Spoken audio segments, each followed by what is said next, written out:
What do you do on Sundays? We talk about Cate Blanchett, the acting, the costumes, the awards, but mostly the Blanchett of it all. I'm not acting. You think this is a love affair? I saw you, Erica. Meeting in the middle. This is Sundays with Cate, and I'm your host, Murtada Elfadl. Welcome to Sundays with Cate, the podcast series about the films of Cate Blanchett. Every week, we choose a Cate Blanchett film and discuss it with a guest. And guys, this week, we're discussing one of my very favorite Cate Blanchett movies. This is the one that I think I love more than anybody else in the world. You know, a little bit of hyperbole. It's the one that I endlessly quote. And it's also the one that I'm willing to concede that Cate maybe, now just maybe, gives the second best performance in it and not the ultimate best performance in it. So this week we're discussing her duet with Dame Judi Dench in Notes on a Scandal. And my guest for this episode is our first third-time returning guest. You have heard her on the podcast discussing Elizabeth in our very first episode, and then we discussed Robin Hood last year. Please welcome back Teo Bugbee. Hi, Teo. Hello. Hi. I'm delighted to be back and also delighted to find out that I'm the first three-time Sundays with Cate returnee. An honor. I feel like the films that we've watched together for the podcast are such a funny compilation.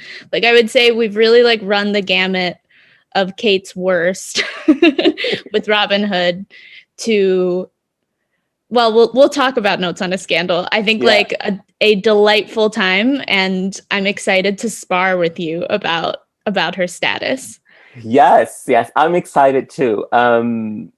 So Notes on a Scandal is a movie that came out in 2006, and the movie is about a friendship. It's about a friendship between a veteran high school teacher and the new teacher in the school, who then scandalously has an affair with one of the students, a 15-year-old. So Cate is the younger woman who has the affair, and Judi Dench is the older woman who is her friend and who also has maybe romantic feelings about her or wants to spend some time with her. She, even though the movie is told in voiceovers through Judi's character, her name is Barbara Cobbett, and through Barbara Cobbett's diary, we're not always sure of what her intentions are until she keeps revealing herself as the movie goes along. This movie is based on a novel by Zoe Heller. It was adapted by Patrick Marber. It's directed by Richard Eyre. And so I love this movie. I think it's amazing. It's a movie I watch. Me and Philip watch it all the time. It was one.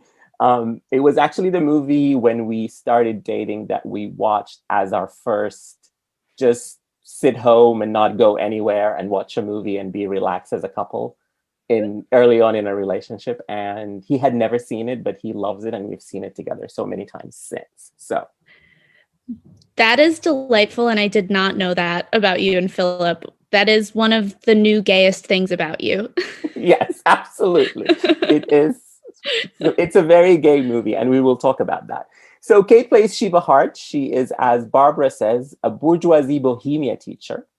And she's introduced to us 3 minutes into the movie as sort of, there is a meeting of the board of the school with all the teachers and the headmaster, and she comes in as the outsider. The new teacher is cool. And in the voiceover, we hear Judi, as Barbara Cobbett, say, she's hard to reach. She's a wispy novice.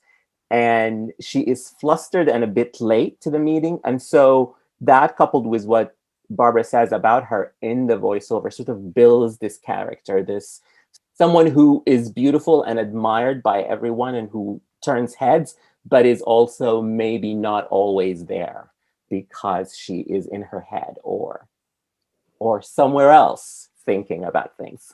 So I want to ask you first, Teo, what's your impression about this movie? I know you've seen it a lot, and we have talked about it, not in detail as we're doing today, but just in general. Yeah, so this is a movie that I would have been 13 when it came out in 2006. I think I saw it. That was pretty pretty like dead center in the flush of me watching movies because they were nominated for Oscars. So I don't think that I saw it. I didn't see it in theaters. But I think I saw it when it was like available at the Blockbuster, if you can remember what a Blockbuster is. And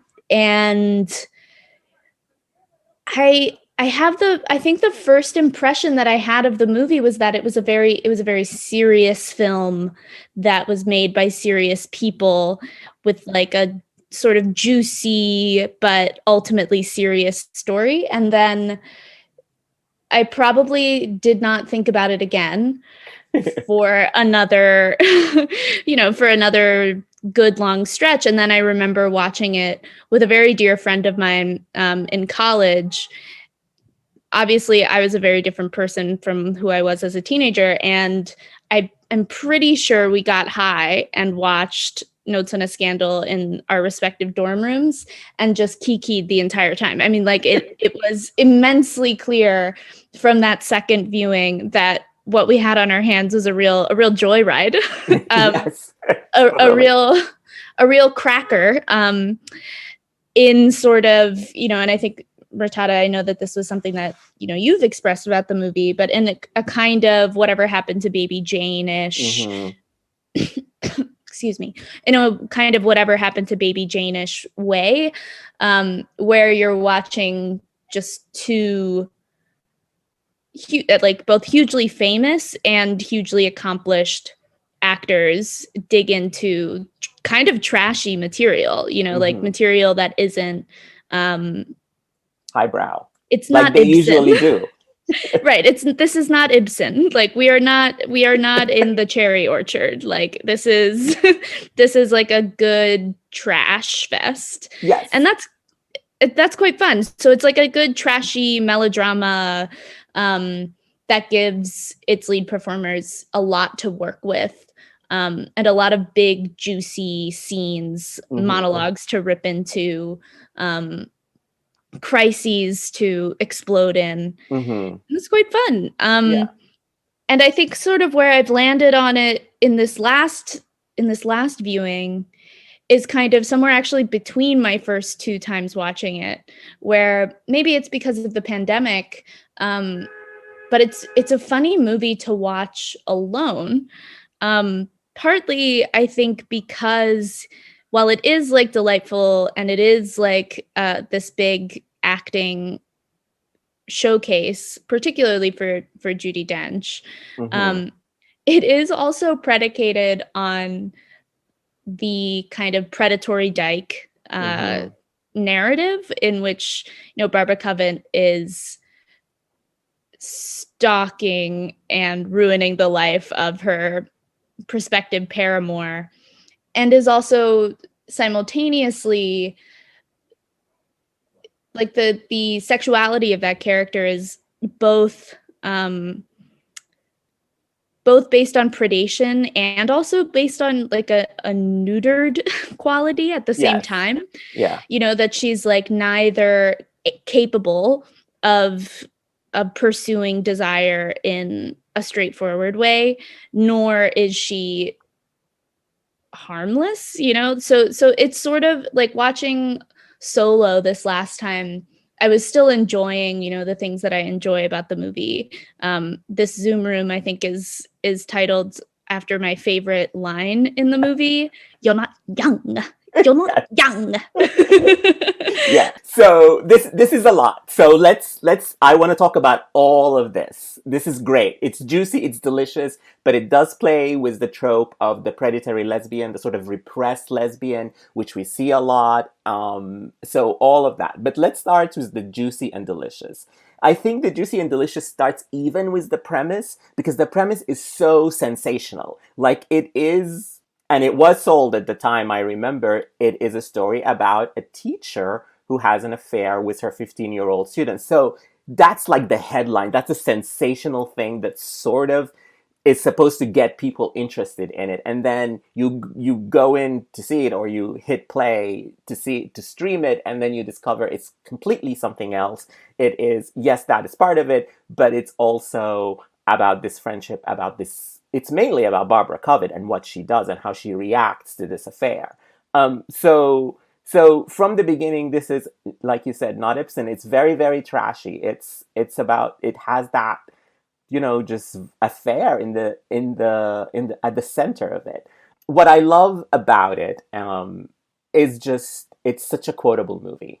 Like, we start with the Judi voiceover. Barbara Covett is one of the most delicious characters ever played by Judi Dench. She herself has recently said it is her favorite character, and it is a role that she wants to play something like it. She wants to play someone vicious. She's so vicious. Like, and then the voiceover cuts like a knife. And I just want to quote all of her lines. Like, the "You're not young" is a great line. Murtada, you have to say it the way that she says it. Say it. You are not young. I say this to help you. You're not young. There's nothing crueler than the adolescent boy. I know them. Once he's had his fill, he'll discard you like an old rag. You're not young!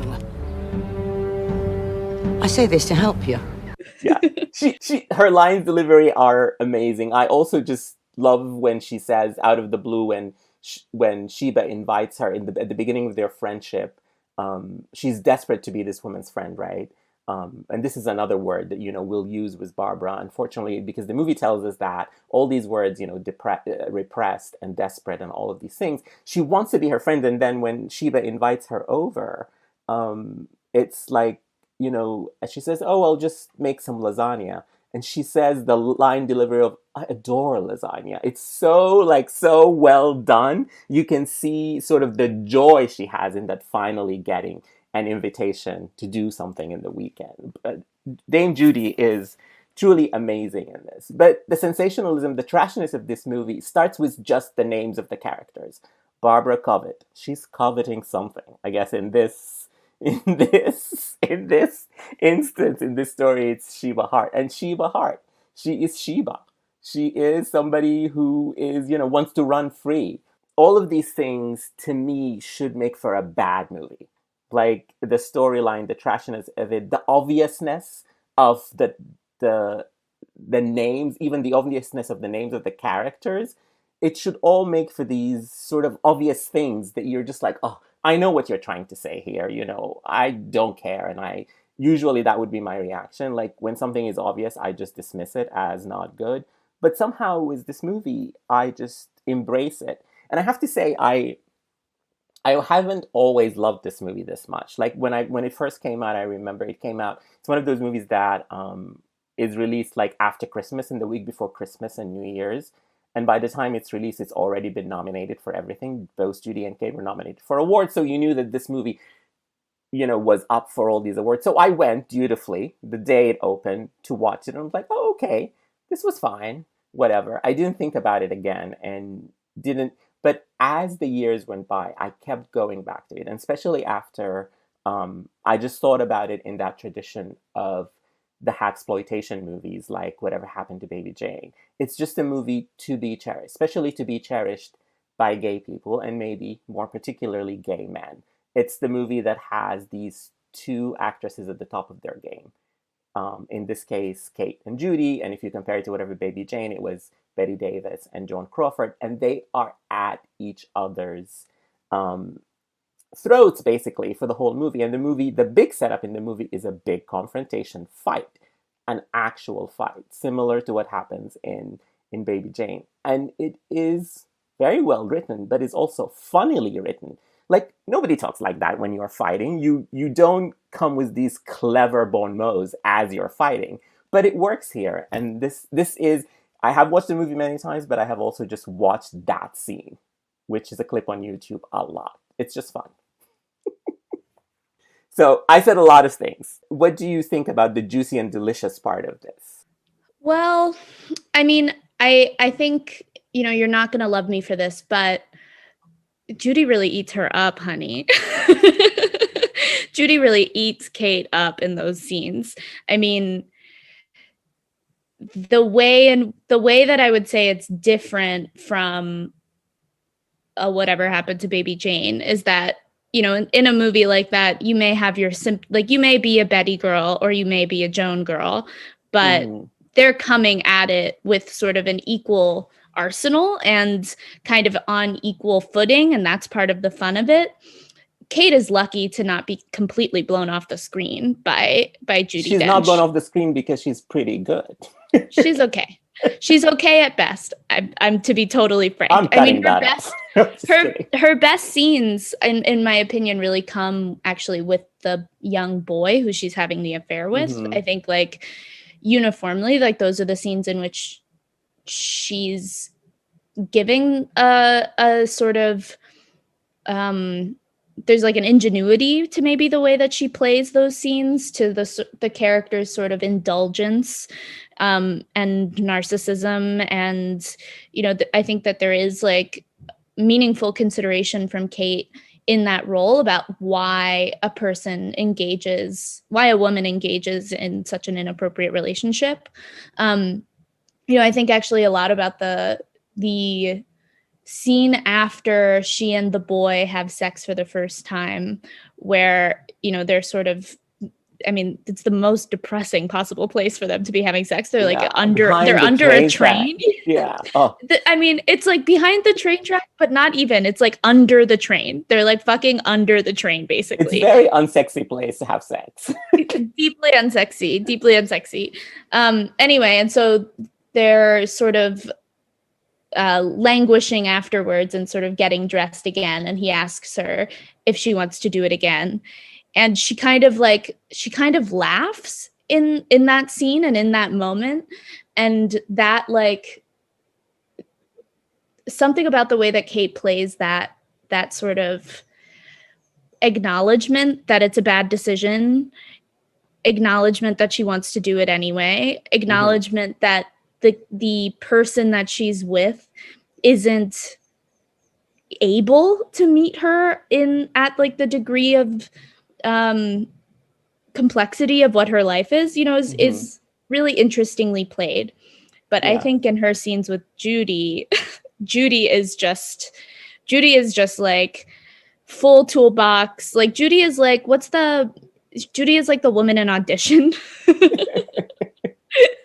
And every line, every look, every gesture is calculated to such a degree that it's like she's maximizing every second that she's on screen, and she's on screen a lot. So you're getting like each cumulative moment of Judi is like building on the joy of watching Judi in this performance. And Judi is just like, you can see her delight at playing such a monster of a character.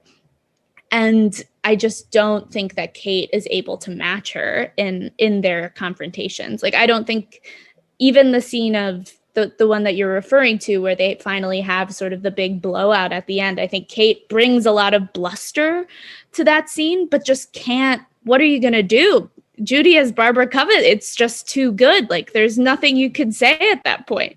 I agree that Dame Judi is wonderful in this movie, and you can see that she relishes the chance to sort of dig into this part, because it's, you know, usually she plays queens and monarchs and these proper older nice ladies, and here she is nothing but. She's somebody who is vicious. She's somebody who has utter contempt for everybody in her life, everybody she interacts with, except for Sheba. And even for Sheba, that is just for a time. Then she has contempt for her too. Like Barbara Covett herself would say, this is a gold star performance. I love it. I think Judi is amazing. And like I said at the beginning of when we started talking, I might be able to concede that for the first time ever in a Cate Blanchett movie, she might not give the best performance. But I also want to say about Cate's performance is that the character that she plays here, and why I love this performance from Cate, is that this is a character that's unlike most of the characters that she usually plays. So she usually plays people who are very smart. She usually plays people who are exceptional. Like, you know, she is Elizabeth I, or she is Carol, who is the most exceptional woman. Or even in something like Benjamin Button, she is the ideal of the perfect woman, somebody who is so beautiful and a ballerina and somebody to love and cherish. Like it's these really exceptional people. That's her career. That's who she plays. Because her persona on screen is somebody really smart, really intelligent, somebody who is not the fool, but she is the fool in Notes on a Scandal. Sheba is foolish. She is very messy. She is somebody who is doesn't have her life in control like Kate's character usually do. She's somebody who doesn't know what she's doing or why she's doing it. And I think that is hard to play. And I think I agree maybe that there is a vagueness in the performance, but the vagueness is because Sheba is vague. She is somebody who maybe doesn't think that much. So it is all of these contradictions that she is able to play. I really think I like this performance. And I think, as there is that scene where her mom comes for Christmas and she describes her as somebody without substance. And you could see sort of like, they cut to her face and you could see like, I think that sort of informs the whole performance. Sheba is probably someone who all her life has heard people say that about her, that she's beautiful but has no substance. And I think that comes in the performance. She is very needy, even with the young kid. She is needy with Barbara. And I think that comes in the performance. I agree that Judi's performance is just the thing that you can't take your eyes off it. First of all, because the voiceover is just delicious and she's narrating the whole film. And it's one of those things where the voiceover is telling you something, which is telling you what Barbara thinks of the situation, and then you see the situation unfolds, and it's different. And also, she just gets the best lines. Like, she gets the best lines. Like, even in her scenes with Sheba, Barbara gets the best lines, and she's delicious, and she delivers them so well. Yeah, I think also maybe something that's informing like where I'm coming from with Kate is that it does also tend to fall on Kate in a way that it kind of actually like rolls off of Judi. But because the movie has this sort of central predatory dynamic, it puts Kate in the position of being the one who rejects and the one who defines what Judi is doing as being predatory and as stepping over the line and as being wrong. And all of those things are true, but it's just unpleasant. Yeah. Like the sort of unpleasant tasks of the movie, which I do think are what gives the movie its vivacity. I mean, like if it were less toxic, it would it wouldn't be as fun. Yeah. But it wouldn't be as watchable. No, it wouldn't be as watchable, I think. But at the same time, it sort of then puts the actress playing Sheba, in this case, Kate. But I do think that she's sort of left with the unpleasant task of having to be the one who tells the lesbian that she's disgusting. Yeah. I mean, I think you're referring to that scene where Barbara wants to touch Sheba. And that is that is the crux where the sort of repressed, predatory lesbian trope just comes not just apparent, it comes yelling at you. Here she is. She's finally shown herself to be this predatory. And it is a very uncomfortable scene. But also it is a scene, to your point that you were making. If we don't have it, there will be no stakes to the story. Right. Completely agreed. It's just one of those things where you're like watching the disgust register on Cate Blanchett's face and you're like, a little bit fuck you, girl. Like, I mean, you're like, Judi, this is creepy. Like, really, like, walk it back, honey. Like, let's just put that inside voice back in. But you do sort of resent. I think you would resent almost anyone in the Sheba role. Yeah, totally. And so if we're talking about this predatory lesbian trope, Sheba herself is a predator. I mean, society and norms tell us that fucking a 15-year-old boy, is predatory behavior. And even though the movie doesn't have a scene like that with between Sheba and Michael Connolly, I think that's the boy's name. There is no scene where he's disgusted by her. There is a scene where he tells her off, where he says, I gave you a sad story, whatever, this used to be fun, this is not fun anymore. And you show that she's hurt. So it's sort of a mirror scene, but her hurt is not as jarring as the disgust that Sheba shows to Barbara. Well, and I think that this is one of the things that does make the movie play a little oddly when you're not sort of, giggling at it and enjoying the sort of like spectacle of the performances, but that the film positions what Kate's character is doing with that young boy as being something that is legitimately sexy to that character and like is presented in a way visually to the audience as something that the audience could conceivably enjoy, that like we like that the movie goes out of the way to sort of define the boy as attractive, even though he is also very visibly a minor, that he's not like an adult playing a child. He looks like a child as a child. Yeah. And the movie sort of visualizes why he would be attractive to this adult woman, which I think actually I don't have a problem with as an artistic decision. I think is like the strong artistic decision to make, but it does throw into way sharper relief the like genuine repulsion of Barbara Covett as a character, that the film positions Barbara's desire as being grotesque in comparison with like a dynamic that is truly grotesque, that like the degree of harm that Barbara inflicts upon Sheba's life actually is not equal to the degree of harm that Sheba is inflicting upon this child's life. And the movie doesn't, I think, deal with that completely.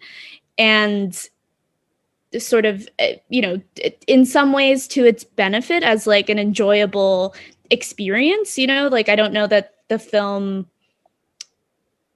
not treating Barbara as a monster would make it a better film. I think it like that is the fun of the movie. Yeah. But it does create this sort of uneven dynamic that's like maybe unfortunate only when you think in the sort of long term of what lesbian tropes and stereotypes and sort of heritage stories have been over time, Yeah, if you sort of think of it as in the history of those movies, things like The Children's Hour with Shirley MacLaine and Audrey Hepburn, which also played with this trope, even something like Mrs. Danvers, there is no sex there, but the longing and the touching of the underwear, it's very predatory behavior. And Mrs. Danvers is fun, just like Barbara Covett is, although The Children's Hour I don't think is fun at all. So it does play with that, and I get it. And I think one of the things that I feel whenever I'm watching this movie is that I so don't want to see the scenes between Sheba and the boy. I just I want to just go back to this tit-a-tat between Barbara and Sheba, like the friendship between them, or whatever you want to call it. It's friendships, in quotes. But that's the fun of the movie. But to your point, yes, if Barbara is not predatory, it won't be as fun because there will be no stakes. One scene that I wanted to talk about and I wanted to dig deeper into a little bit is that scene that I referred to earlier, which is the first time Barbara visits Sheba after she's invited to lasagna lunch.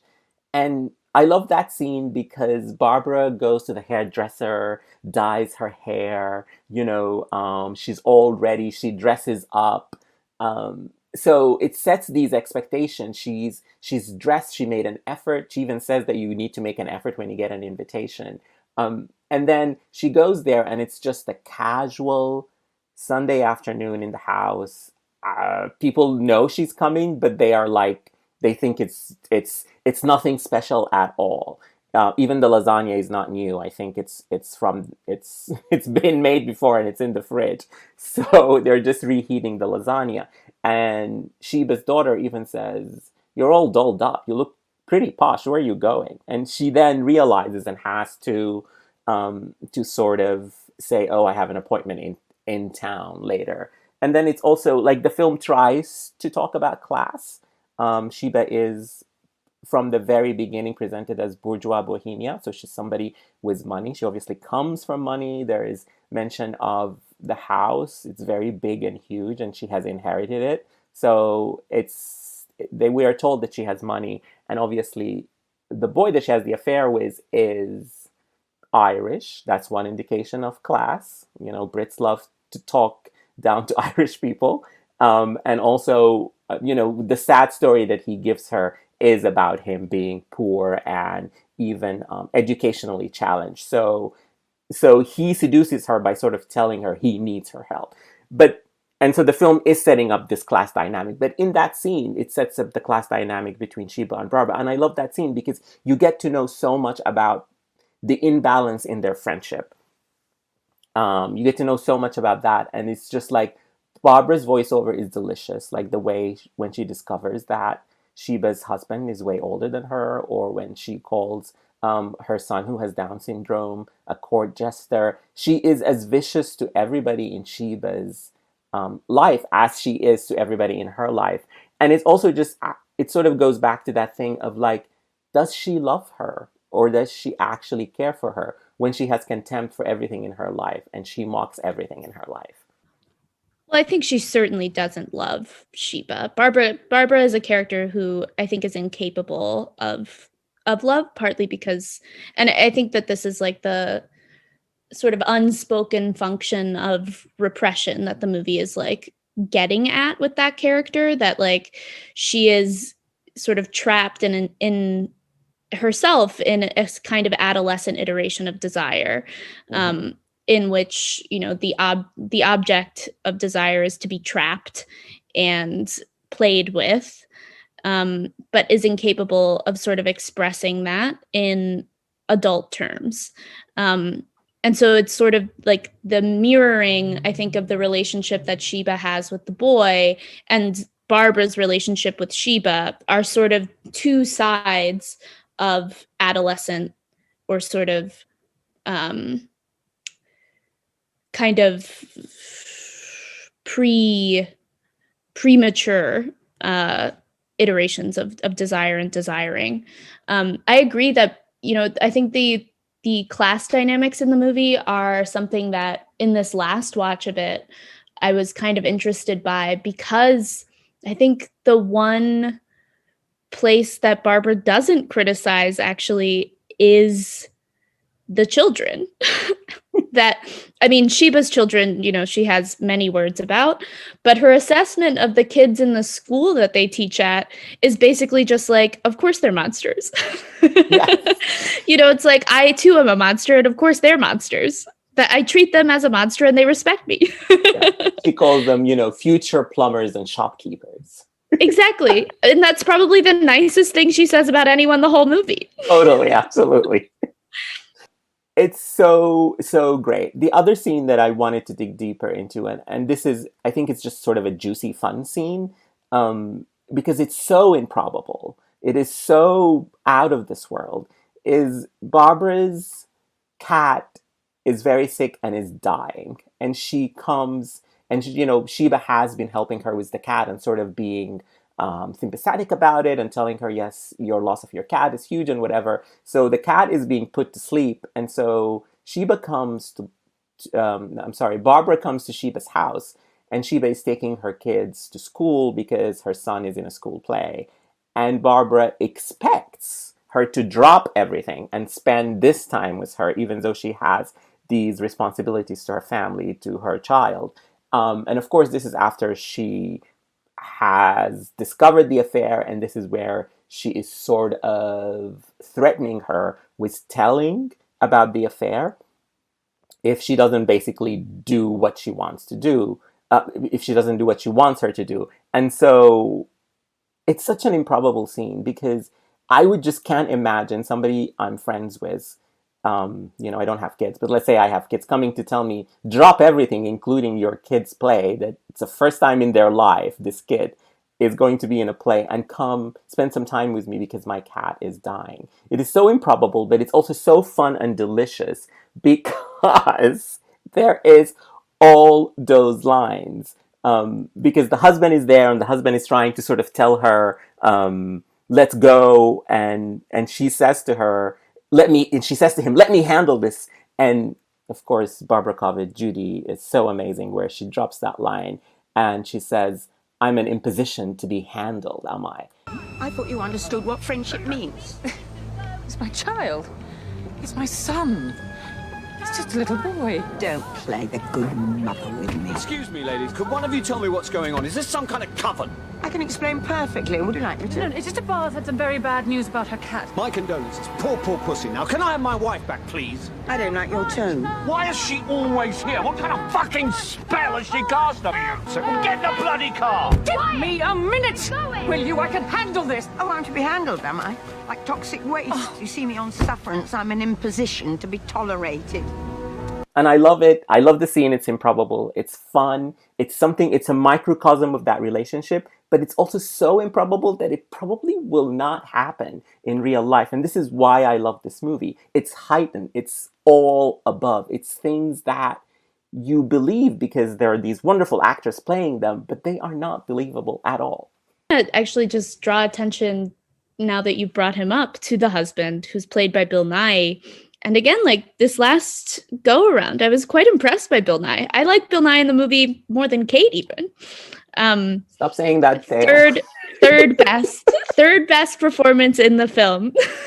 It's good for the podcast, Murtada, if you have a little opposition. Okay, I'll allow it. No, but I think that he's so wonderful throughout the film in that you do. And part of it is down to the writing. You know, the writing in the movie accounts for a lot of backstory quite quickly through the sort of Judi narration. But you do see him, you see the way that it could have been a hot affair to begin that relationship with Cate Blanchett. Like you do see what would be attractive about him.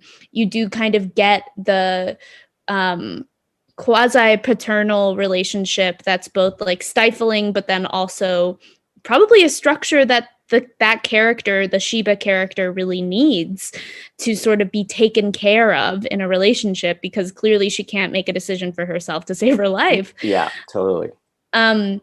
But then you also, he's quite a delightful part of that scene with the cat, where he's impatient. He can't stand Barbara, doesn't understand why she's become a fixture of their lives. And of course, he doesn't know at this point about the affair. So he doesn't know that Barbara has effectively blackmailed her way into being a part of their lives.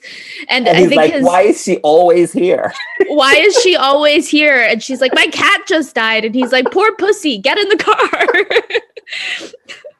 But it's, a kind of a really lovely performance, I think, from Bill Nighy. And I think that his scene with Kate, you know, as she sort of faces the press, where he's acknowledging that he knew that she was going to be a bad spouse when they got together, but that she should have come to him because he knew that already. And so if she had come to him, he would have helped her figure it out. You know, I think that he's quite lovely in those scenes, and you do actually really believe the relationship with Kate. Yeah, I do think that scene you just mentioned where he says, you're a wonderful mother, but you've been a bloody bad wife. And then he's like, why didn't you come to me to help? That's his best moment in the movie. Because he, like, the way that he's able to register all of that knowledge that he has lived with for years, that I always knew this was going to happen, or something like this was going to happen, that you were going to betray me, but I didn't think it will be this sensationalistic or this just awful. It's just so well done, and Bill Nighy is really wonderful, and he's able to sort of insert himself into this movie that is about these two powerhouses coming at each other. That he is memorable. Like a lesser actor would have not been able to be as memorable as he is, or leave a mark like he does. Agreed.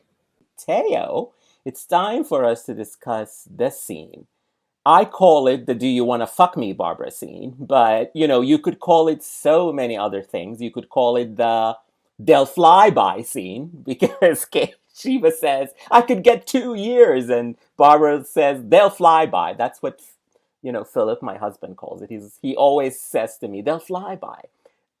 You could call it so many things. They'll fly by is such a good line reading from Judi. It's so genius the way that she says it, as if she reveals in her line reading that she knows Yes. that she's thought about this and that they'll fly by. Yeah. He's like, "Yes, you'll go to prison, but I'll visit you. They'll fly by."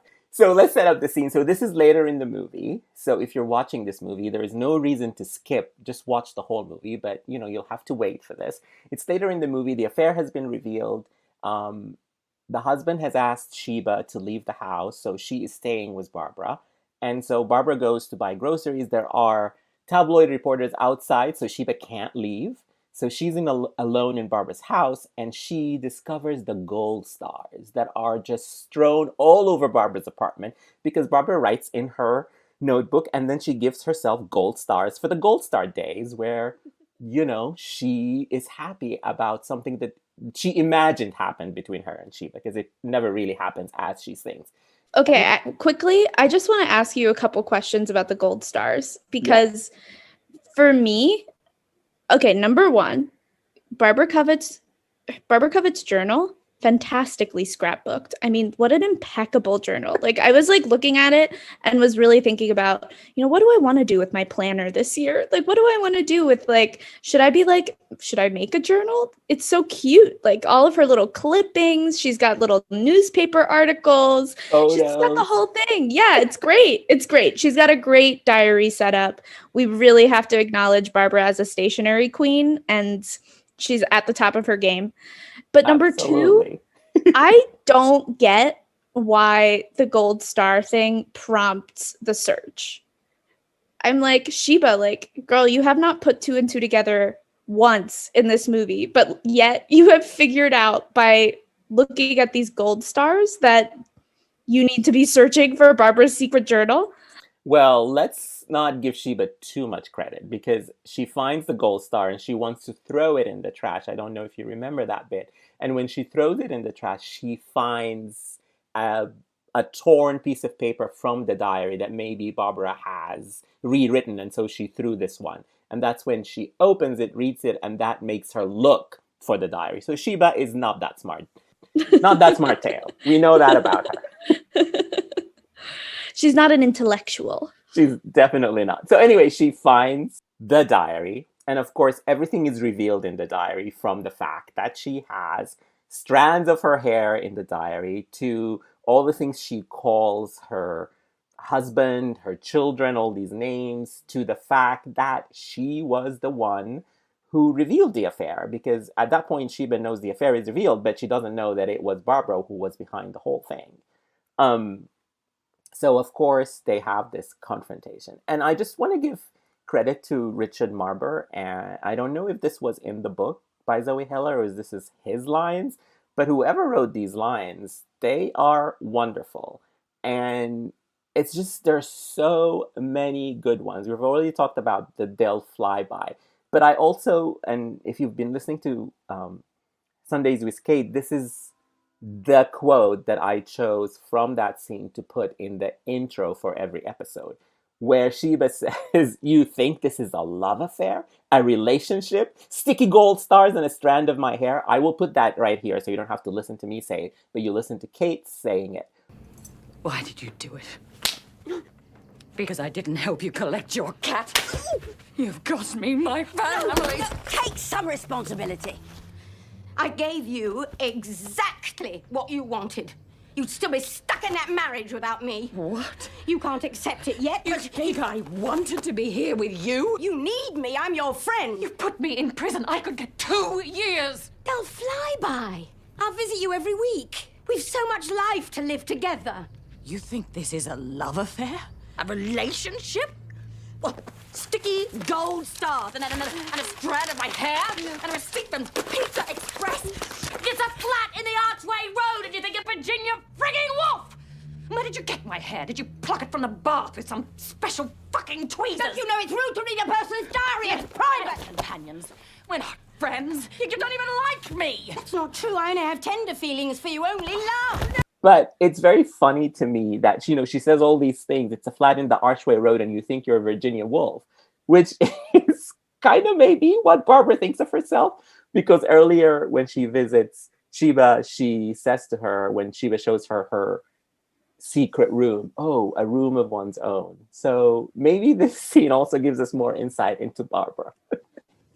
I don't know that in this scene, as much as I enjoy it and I enjoy like the spectacle of it, it's not for me a scene where the lines specifically come to me outside of when I'm watching it. Mm-hmm. It's the defining line of the movie for me comes so much earlier, which is the Judi, you're not young moment. That is amazing. They'll Fly By is another classic. It's maybe I dissociate through this scene too, because I'm like, I just like can't deal with the evil lesbian getting her comeuppance. Mm-hmm. So like, even though I do enjoy the scene, it's just like not one that I remember the specifics of like the lines from back and forth. Okay, but this is also the scene that sort of like, it's the one that sort of made me think of when I first started to link this movie to whatever happened to Baby Jane. This is sort of the scene that made that lineage, that made that link for me, because it is a scene where they face each other. It is a scene where finally all the cards are on the table, and it sort of reminded me of that movie. And it's sort of like, it's just fun to watch two actresses, share a scene together where they are in such opposition to each other.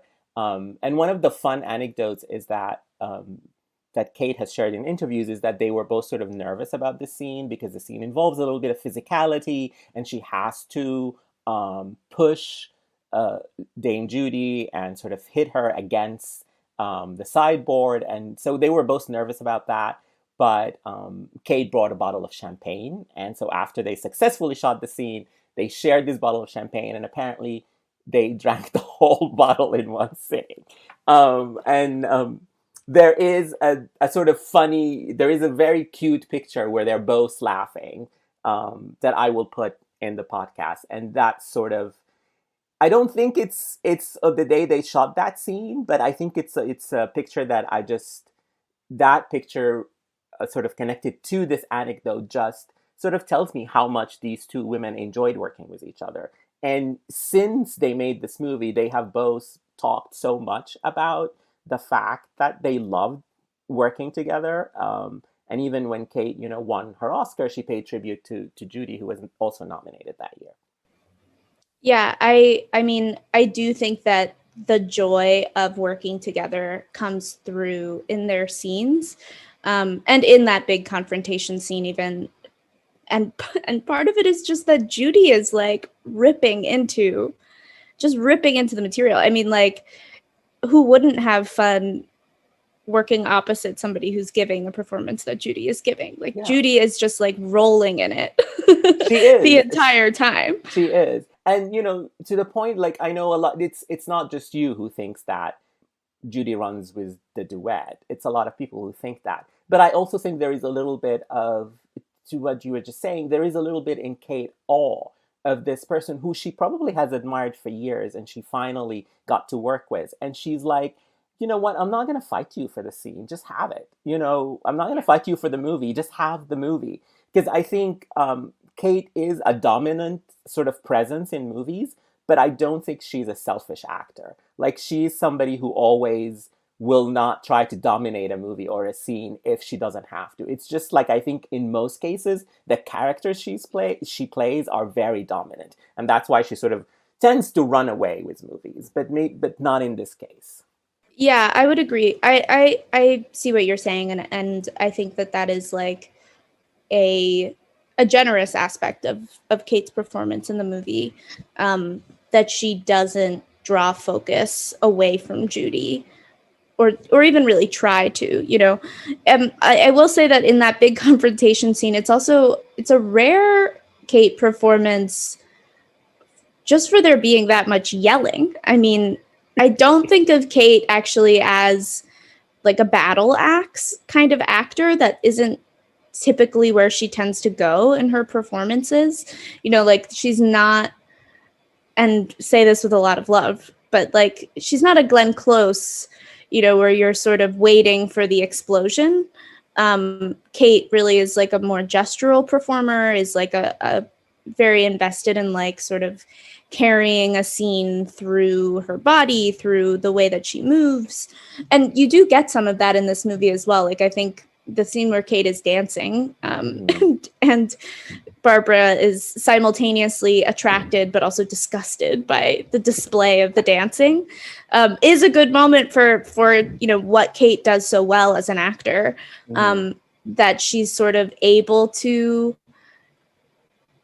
use her body to sort of display why you could be attracted and disgusted by this person at the same time. She's annoying. She's annoying, but she's hot. Yeah. You're like, oh, this annoying person is unfortunately hot. I do get it. Yeah. And that's not easy to be annoying and hot. And that dance is so ridiculous, but it's just conveys this person. Totally does. Totally. Yeah. But then to get to the end of the film and really, really have this big explosive scene with Cate and Judi is unusual for a Cate performance. Cate has that moment where she just like runs out into the press and is just fully like just yelling Here away. I am. Yeah, here I am. Yeah, she's really going for it. And yeah, it just comes as somebody who has seen their fair share of Cate performances. It comes as a surprise where you're like, wow, girl, like you really had to let loose to meet Judi at Judi's level. You know, like there's a way that Judi is so present through those scenes that it kind of like, I think, drives Cate to that kind of histrionic place that she doesn't typically go. Yeah. I think it's also the character. Like it's something the character would do, but I also do think what you're saying is right, because Cate is somebody who plays a lot of women who are disintegrating, but her performances are always very controlled. Like there is control to the chaos. The character might be chaotic like Blue Jasmine, but the performer is controlled. So here, I think she lets a lot looser.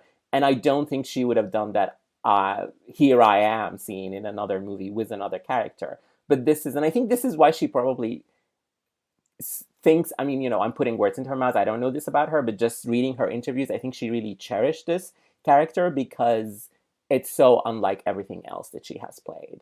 And it shows in this scene.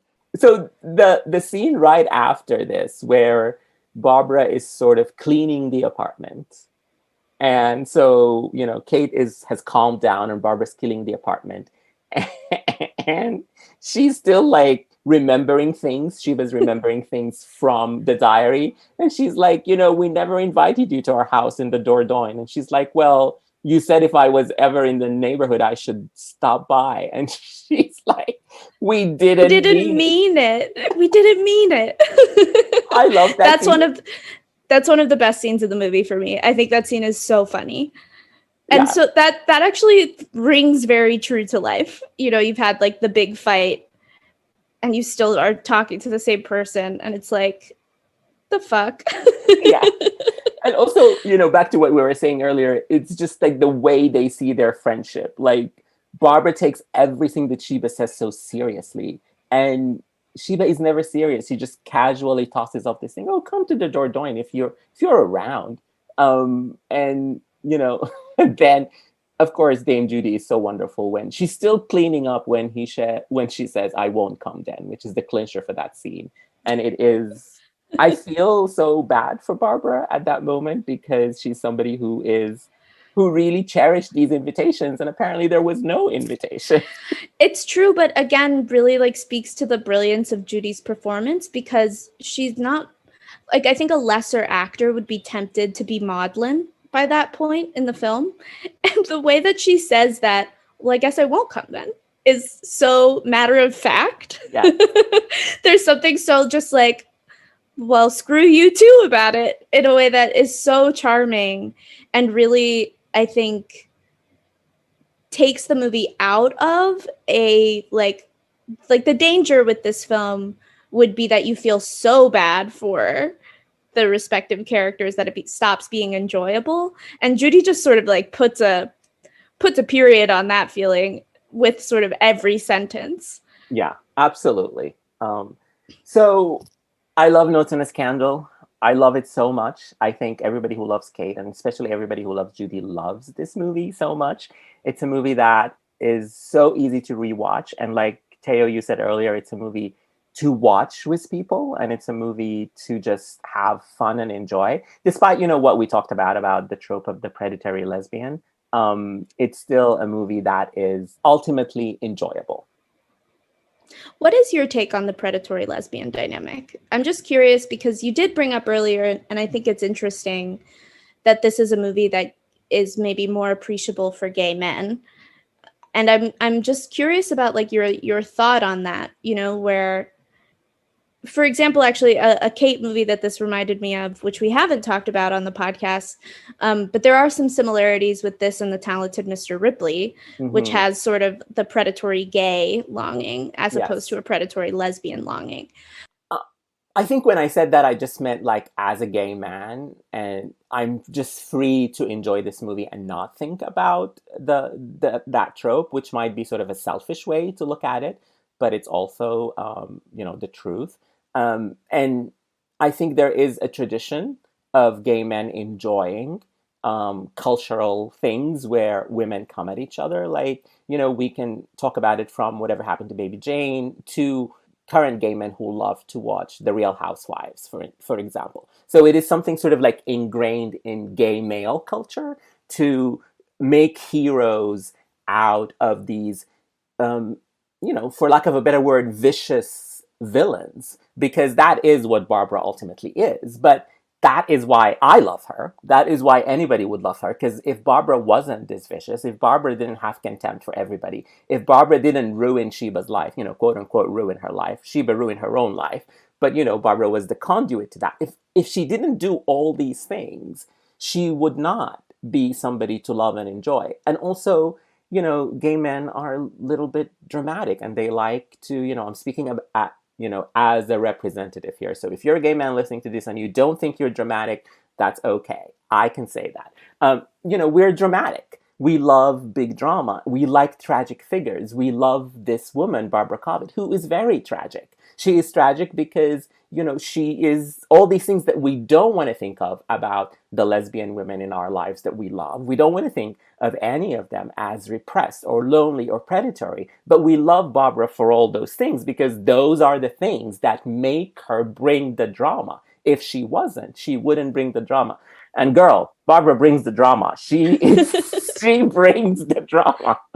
She certainly does. Yeah, I think it's interesting. I mean, I think that it's interesting, particularly like in relief with The Talented Mr. Ripley, because like something that I was wondering myself at watching it is why, though both movies deal with sort of similar ideas, I feel bothered by what's happening with Notes on a Scandal in a way that I feel very actually like deeply seen with Talented Ripley. Mr. Ripley. Yeah, like I think that it's a more like the horror there of that character is one of identification, whereas the horror of Barbara is one of repulsion.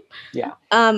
And I think this is also just the nature of the movie. Like, this is sort of trashy and sensationalistic. So I think when you look at Ripley versus Barbara Cobbett, Ripley is somebody who you think maybe you identify with them because you're like, that's who I could become if I don't come out, if I don't let the world know that I am gay. I need to avoid this. But Barbara has sort of a finality. It's as if this has been ordained to her no matter what she has done. Like, the movie does not allow us to sort of think of Barbara as somebody who maybe could have come out or could have lived openly as a lesbian, because she never even admits to being a lesbian.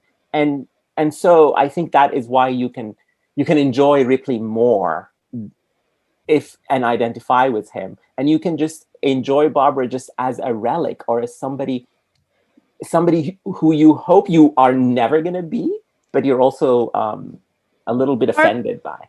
Barbara is a freak. Yes. Barbara is a freak in a way that like Ripley is like a person. Yeah. But totally. Barbara is like a freak monster. You're like, Barbara, this is nuts. What you're doing is crazy. Yeah, and this is what we've been talking about. It's heightened, it's trashy, it's just not real. What makes it fun, but it also what makes it a little bit uneasy in its depiction of Barbara. Yeah. So this has been a wonderful conversation, Teo. As usual, I love when you come on the podcast, and I have so much fun talking with you. I will forgive you for saying Cate is not as good as Judi.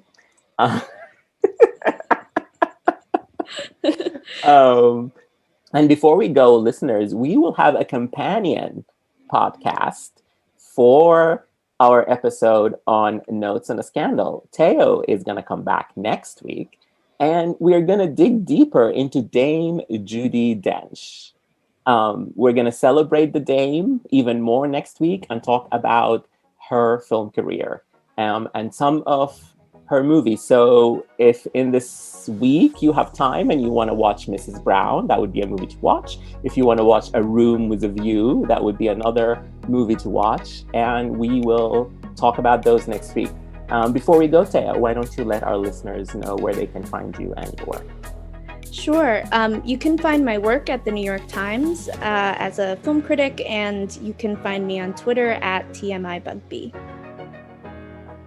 As usual, you've been a wonderful guest. Thank you so much for coming. And thank you for listening. And you can find me on Twitter at ME_says and follow the podcast on Twitter and Instagram at Sundays with Cate. All previous episodes of the show and show notes are available at sundayswithcate.com or wherever you listen to podcasts. And until next time, thank you for listening.